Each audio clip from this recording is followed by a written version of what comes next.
Oi, pessoal! Oi de novo, né? Vamos continuar então com a nossa aula.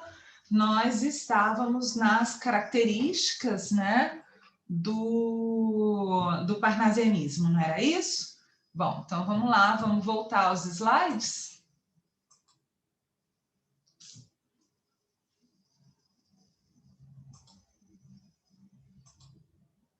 Voltando aos slides, se eu não me engano, eu parei aqui, né? Falando que os autores parnasianos faziam uma arte pela arte, acreditavam que a arte devia existir por si mesma e não por subterfúgios como o amor, por exemplo, né? Então, vamos lá. Vamos lá, pessoal. Continuando aqui, os parnasianos, eles não conseguem articular poemas sem conteúdo e são obrigados a encontrar um assunto desvinculado no mundo concreto para motivo de suas criações. Eles escolhem a antiguidade, né, a antiguidade clássica e aspectos da sua história e de sua mitologia. No mundo mitológico histórico da antiguidade, os parnasianos foram buscar o motivo principal da sua lírica. Então, o parnasianismo, como eu disse há pouco, ele é uma retomada dessa perspectiva clássica, né? Do belo como perfeição. Essa perfeição, entendendo perfeição como a busca de todos aqueles conceitos que nós aprendemos ano passado: harmonia, simetria, estabilidade, equilíbrio, né? E a própria... seria interessante incluir também a perspectiva da mímese, porque o que é a mímese? Eu acho que eu não coloquei aqui nos slides, gente, mas o que seria a mímese? A cópia, né? A mímese é essa perspectiva mimética, essa perspectiva da cópia de um modelo, de um paradigma clássico, tá? Vamos lá. Então, qual seria aí a temática greco-romana? Deparamos, então, com centenas de textos que falam de deuses, de heróis, de personagens históricos, cortesãs, fatos lendários e até mesmo de objetos, como eu disse há pouco para vocês, né? O vaso chinês, o vaso grego, né? É um objeto de arte, tá? A Cesta de Nero, de Olavo Bilac, foi considerado na época um grande poema. É um poema a partir de um objeto concreto, né? Olha aí a materialidade, o materialismo, né? Um objeto concreto, mas é um objeto estético, tá certo? Bom, continuando, aqui nós apresentamos para vocês a tríade parnasiana. A gente já tinha falado nessa tríade, né? Esses são os autores canonizados pela crítica, né? São eles que mais retratam o parnasianismo brasileiro, tá certo? E nós vamos procurar analisar alguns poemas. Leiam também essas referências no livro de vocês, tá bom? No livro de literatura. Está no mesmo capítulo, naquele mesmo capítulo que trata do realismo e do naturalismo, porque é um bloco: realismo, naturalismo, parnasianismo, como eu disse a vocês. É um bloco materialista, mas a forma como se lida com a matéria, né, com o objeto, é diferente.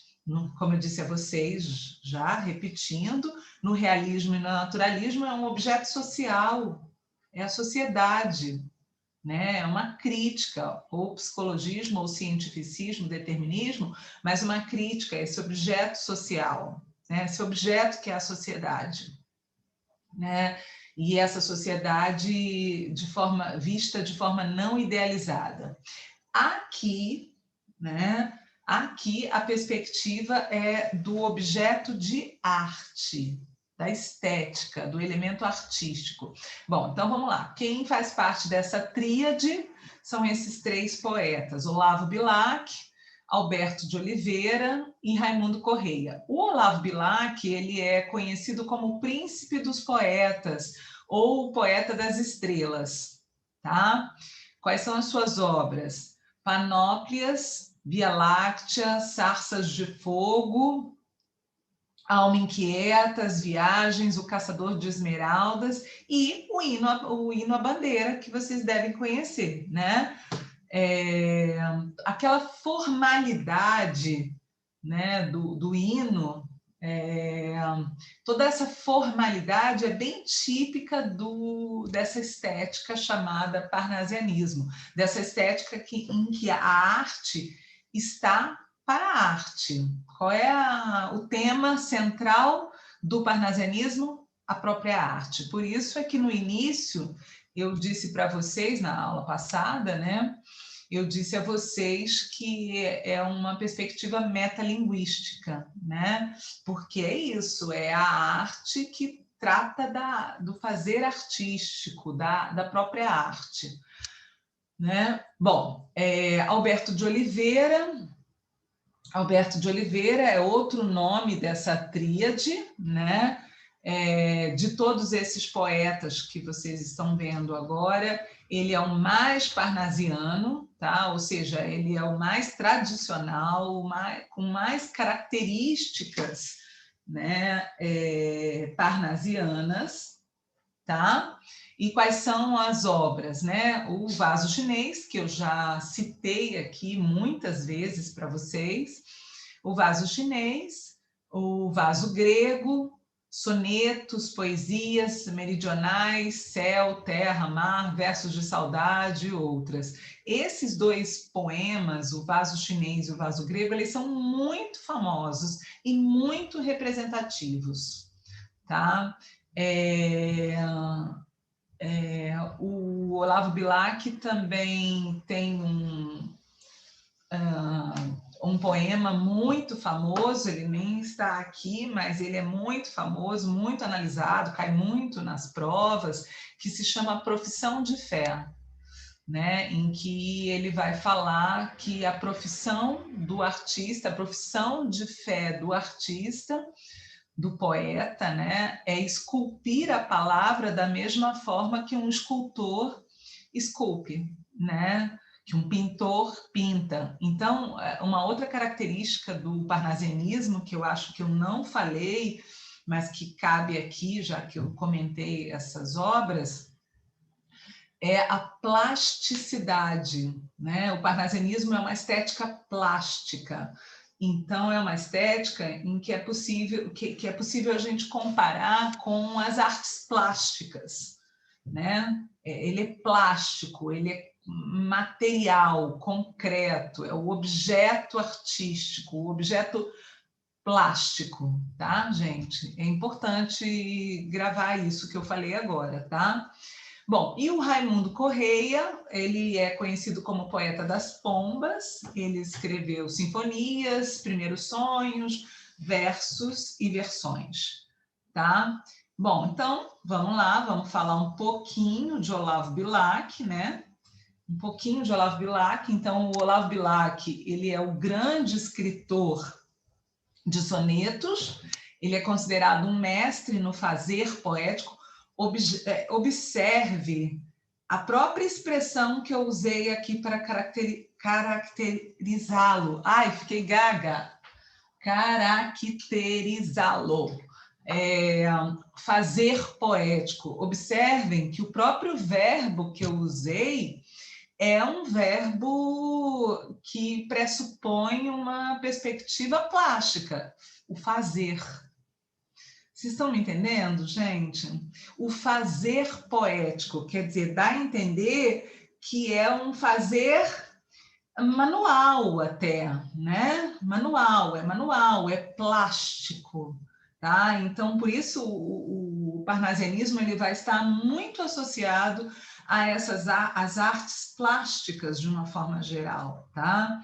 E por isso também nós vamos encontrar muitas imagens também plásticas nesses poemas, né? Imagens visuais, imagens táteis, né?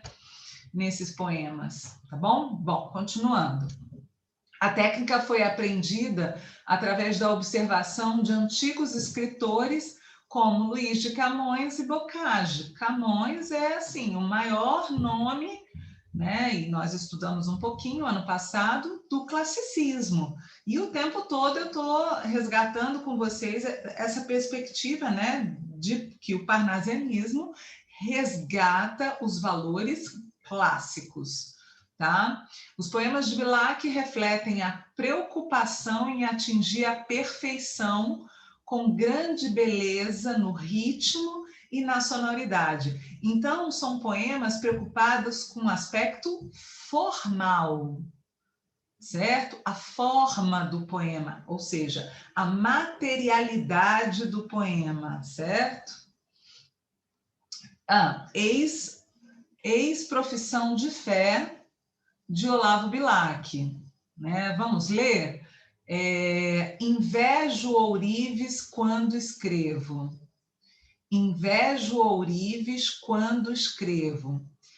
Imito o amor com que ele, em ouro, o alto relevo faz de uma flor. Imito, e pois nem de Carrara a pedra firo. O alvo cristal, a pedra rara, o ônix prefiro. Por isso, corre, por servir-me sobre o papel a pena. Como em prata firme corre o cinzel, corre, desenha, enfeita a imagem.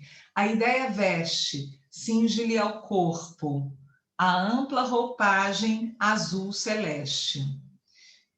Torce, aprimora, alteia, lima a frase. E, enfim, no verso de ouro engasta a rima como um rubim. Quero que a estrofe cristalina, dobrada ao jeito do ourives, saia da oficina sem um defeito, e que o lavor do verso, acaso, por tão sutil, possa o lavor lembrar de um vaso de becerril. Então, qual o tema desse poema? De que Olavo Bilac está falando aí? Ele está falando do fazer poético, né? É um poema metalinguístico. E de que forma ele fala do fazer? Fazer, matéria, concretude, tá? Materialidade. Então, o poema é compreendido da mesma forma que uma obra plástica, da mesma forma que uma escultura, né? Aqui no caso, olha o nome do poema, Profissão de Fé. A profissão do poeta é uma profissão de fé, tá? Então, a metalinguagem aí, ele vai falar do fazer poético, do fazer do poeta, né? Para ele, né, segundo esse poema, ele está comparando nesse poema o fazer poético ao fazer de um artista plástico também. Observe, desde o início. Invejo o ourives quando escrevo. Quem é o ourives? Quem é o ourives? É aquele que esculpe o ouro. Aquele que faz, com que ele, em ouro, o alto relevo faz de uma flor. Então, ele faz uma flor em alto relevo no ouro. Ele é o ourives. O que ele está fazendo? Esculpindo o ouro, né? Desenhando no ouro, né? Esculpindo, acho que é uma palavra melhor, né?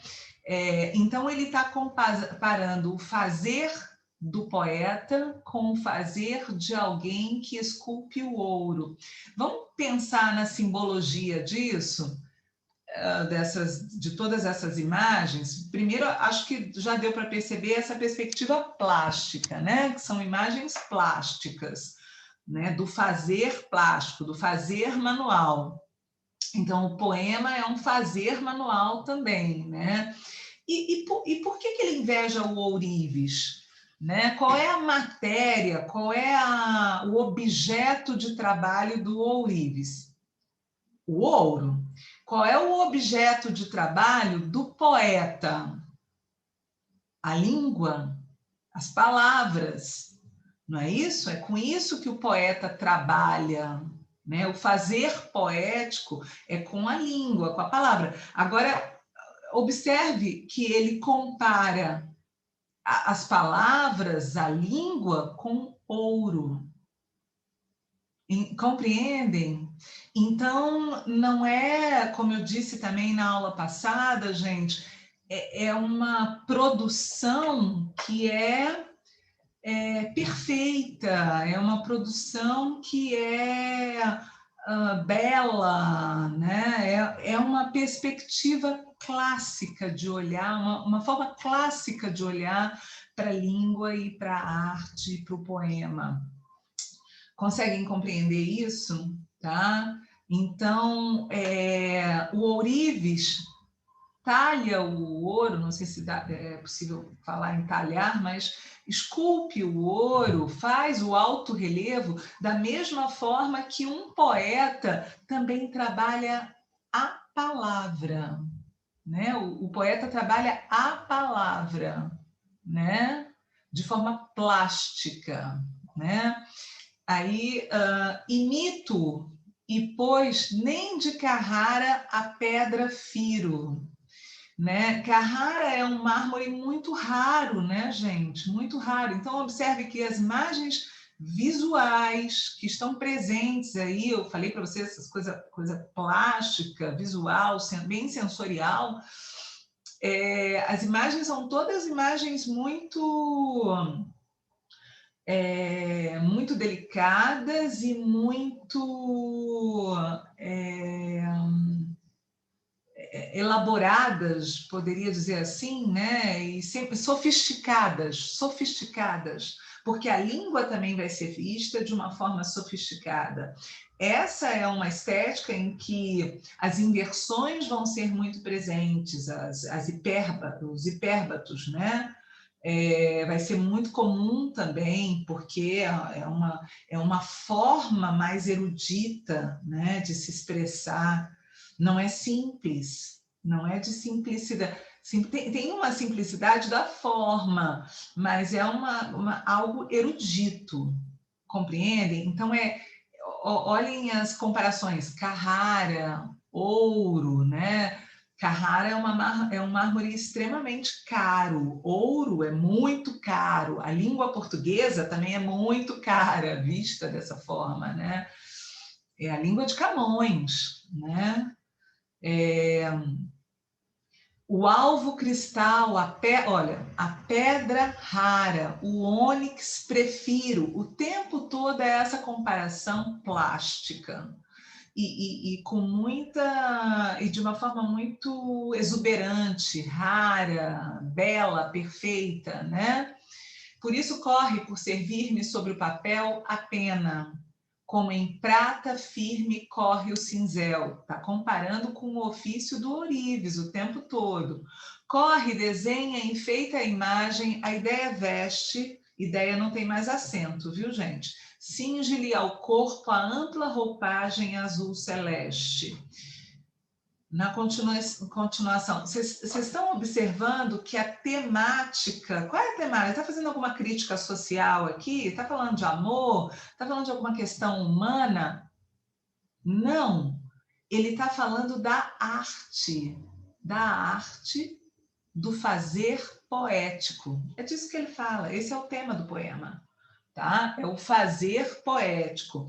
E aí, da mesma forma que o trabalho de um ourives, qual é o trabalho de um poeta?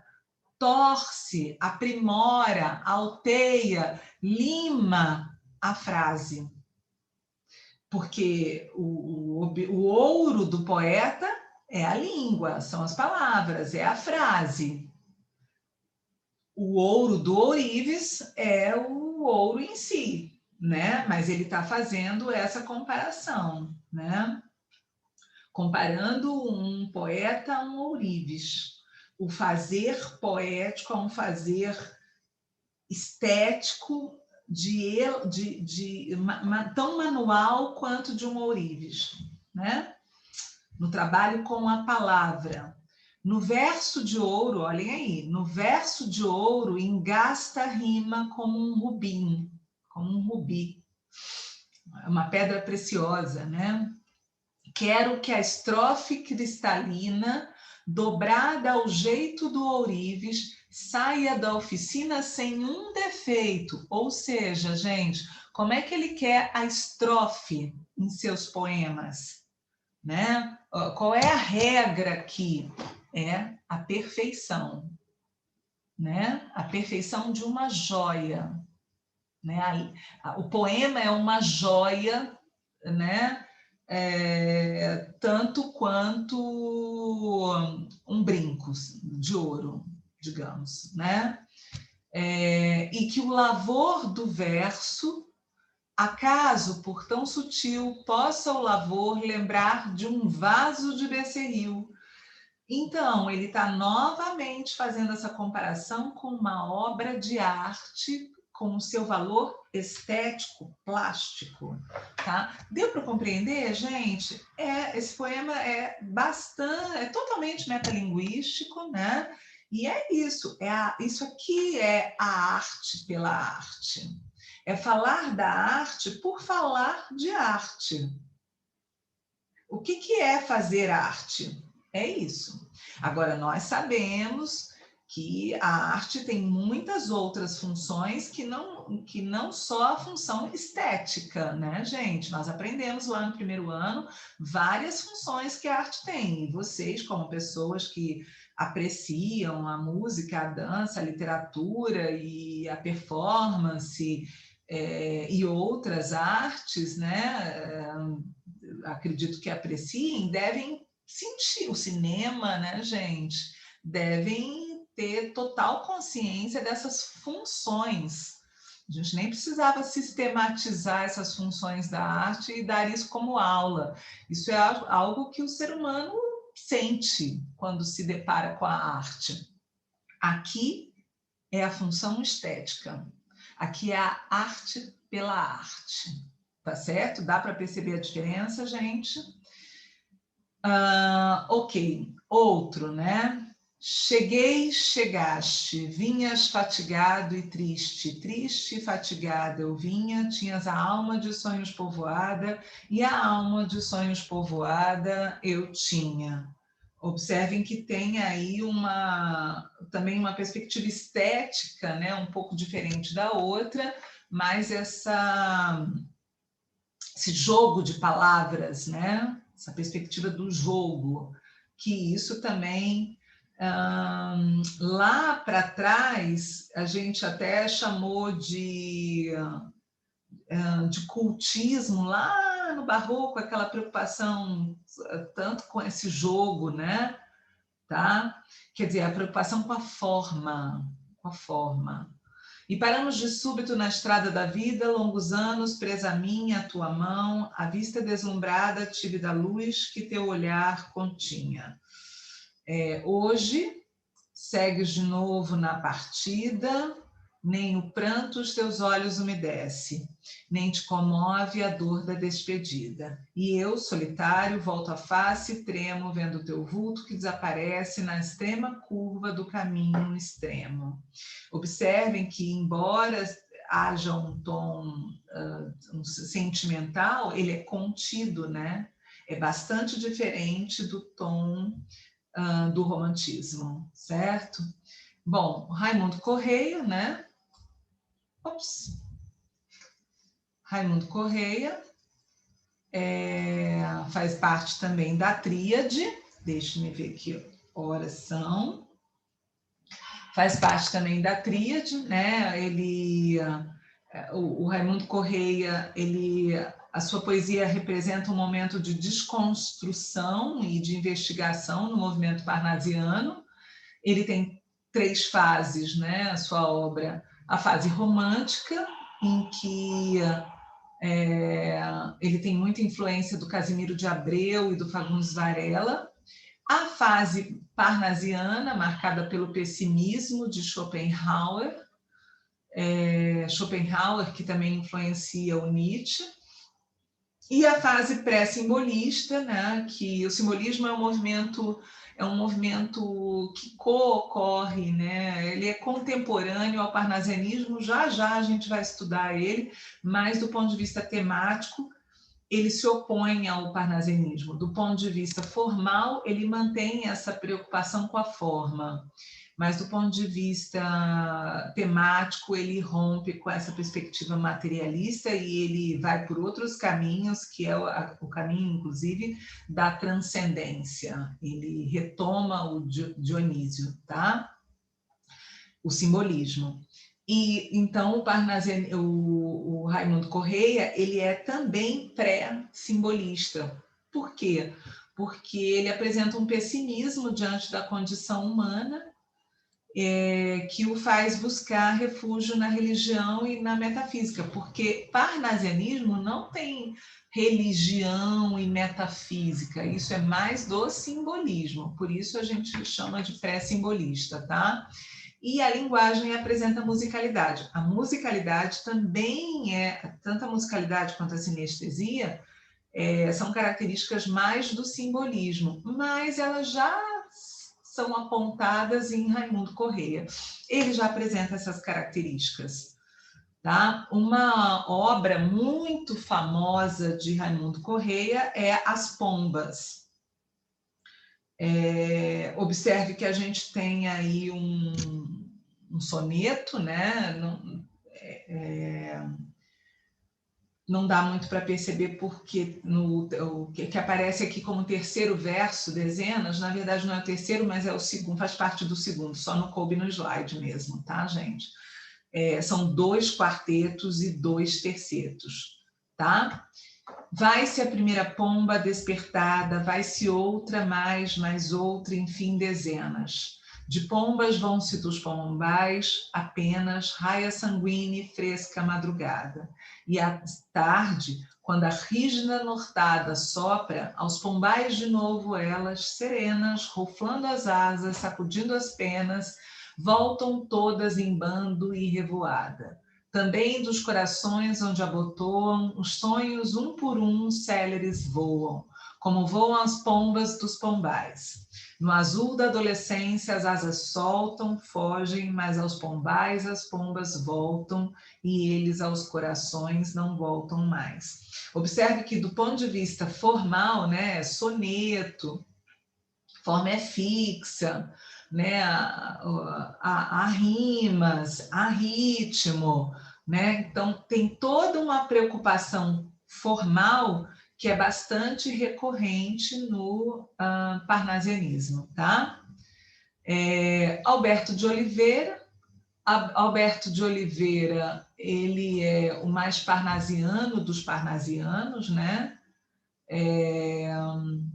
Bom, características, ele tem um grande preciosismo vocabular e busca constante pela forma ideal. O que é essa forma ideal, né?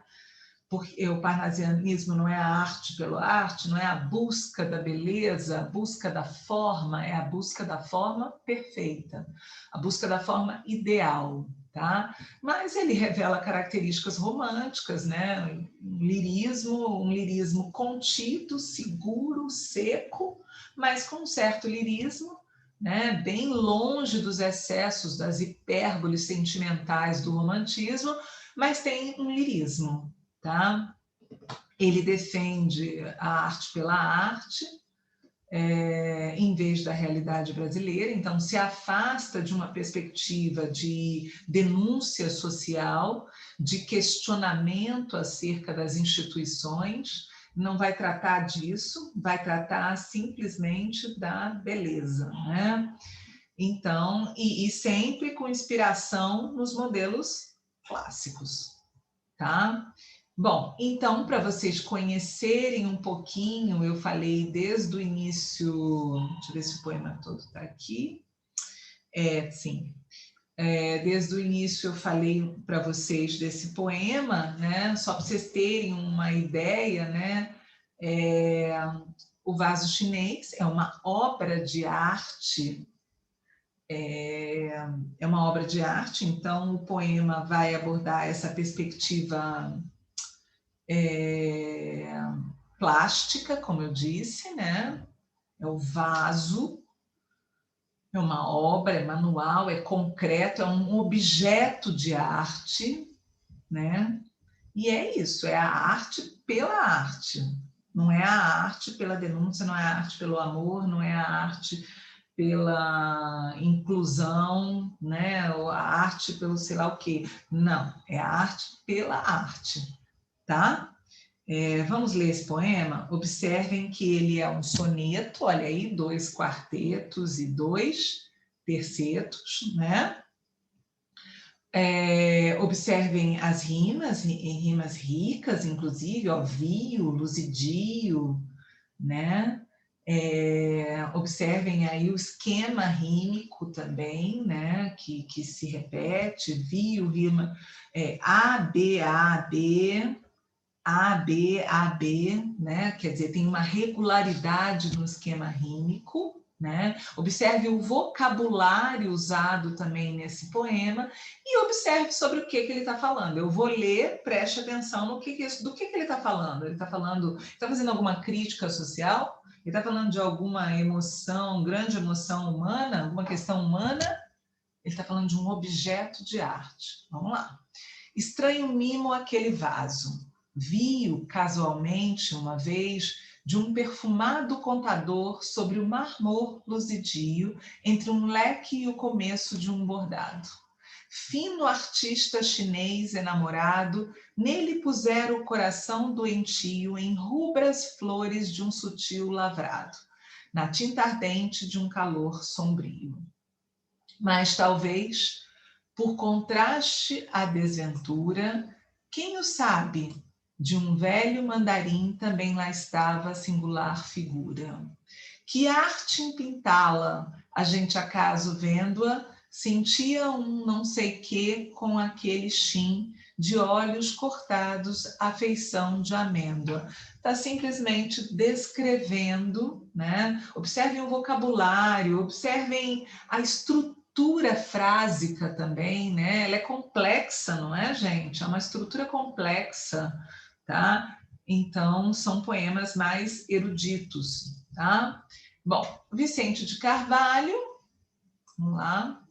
Vicente de Carvalho, vocês olharem o Vicente, foi um parnasiano atípico, independente, apesar do seu rigor formal, né? Rigor formal é uma característica do parnasianismo, tá, gente? Rigor formal, eruditismo, vocabulário precioso, aspecto, preocupação com o soneto, né, com a forma fixa, isso tudo são características, porque é a arte sobre a arte pela arte. Renegou a frieza e a impassibilidade dos parnasianos, falou sobre natureza, falou sobre o amor, mas sempre de forma contida, gente, não como um romântico, tá? Ele recebe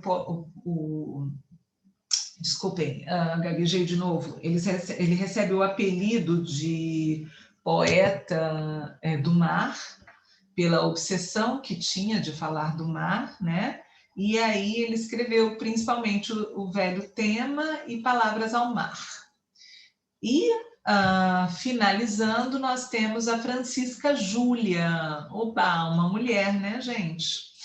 Ela valeu-se de figuras mitológicas e históricas próprias da linha parnasiana. Seus últimos poemas denotam tendências ao simbolismo, que é essa outra estética, que é concomitante ao parnasianismo, mas a gente estuda depois porque ela, na verdade, ela se contrapõe ao parnasianismo, retomando o romantismo. Tá? O simbolismo ele é uma retomada do romantismo, se contrapondo ao parnasianismo. Mantém o aspecto formal do parnasianismo, mas do ponto de vista temático retoma o parnasianismo, tá? Então, a Francisca Júlia, ela já vai apresentar algumas tendências, né, a esse movimento chamado simbolismo, Ela também professou a arte pela arte, procurou realizar os ideais estéticos parnasianos, especialmente o da impassibilidade, né? E elegeu a natureza como fonte inspiradora, né? A Francisca Júlia, ela começa a ser estudada mais recentemente, né? Como muitas mulheres poetas e escritoras, como a própria... esqueci agora o nome dela, gente, mas a própria escritora de Úrsula, que vai ser descoberta depois, né, pela academia, digamos assim, né, pelos estudos literários, ela depois que vai ser, mas hoje nós temos que falar sobre essas grandes escritoras, tá? E é isso. E o parnasianismo é uma estética, como eu disse a vocês na outra aula, que nós precisamos entender para entender tudo que vem pela frente, tá bom, gente? É preciso entender, é preciso compreender esse momento histórico, né, que é um momento histórico de grande desenvolvimento da ciência, da medicina, né, da psicologia e todos os escritores estão falando sobre tudo isso, estão olhando, também um momento de grande crítica social, então surgem filósofos que vão fazer essa crítica, né, à exploração do trabalho, ao mecanicismo, enfim, eles vão fazer essa crítica, mas o parnasianismo opta por se afastar de tudo isso, né? Se afasta de tudo isso e trabalha a arte pela arte. Se aliena de todo esse momento histórico em que começam, por exemplo, na Europa, os primeiros movimentos, os primeiros sindicatos, as primeiras discussões acerca, né, do trabalho, da exploração do trabalho, e todos esses questionamentos, eles começam a borbulhar aí no final do século XIX, mas a postura que o parnasianismo assume é de distanciamento disso tudo. Pessoal, um beijo grande, até amanhã. Amanhã a ideia é trazer poemas para que vocês apreendam, assim, na leitura, essa perspectiva parnasiana, tá? Da arte pela arte, tá bom? Um beijo grande para vocês e até amanhã.